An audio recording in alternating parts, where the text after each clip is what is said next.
আচ্ছা দেখি, আরে চোখে কি বলো, ফুদে দিয়ে একটু, ফুদে দিয়ে একটু। বাবা अभी मजा आएगा ना भिड़ो। কি রে, কি করছিস এটা? আরে ও চোখে কি পড়ে গেছে, ওই জন্য ওটা দেখছিলাম। চোখে কি পড়ে গেছে? তুই কখন এসেছিস বোন? একটু আগে। আর ওর সাথে তোর কি সম্পর্ক? একটু আগে এসেছে ও, আর আমি জানি না, আমি বাইরে ছিলাম, তুই আমাকে ফোন করেও বলিসনি, কি ব্যাপার? ফোন কেন করতে হবে তোকে? না দাঁড়া এক সেকেন্ড দাঁড়া। তুই ওকে কখন নিয়ে এসেছিস? আমি তো জানি না ও আসবে বলে, ও তো পরীক্ষার সামনে 1 তারিখ থেকে। তো পরীক্ষার সামনে ঘরে ওকে ফোন করেছি, ও ফোন ধরেছে, বলছে মা নেই, আমি একা আছি, ওই জন্য আমি ওকে নিয়ে এসেছি ঘরে। মা নেই একা আছিস বলে তাই জন্য তুই নিয়ে চলে এসেছিস ওকে?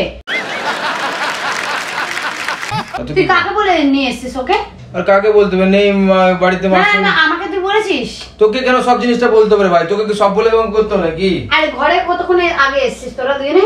1-2 ঘন্টা 40 মিনিট হয়ে গেল।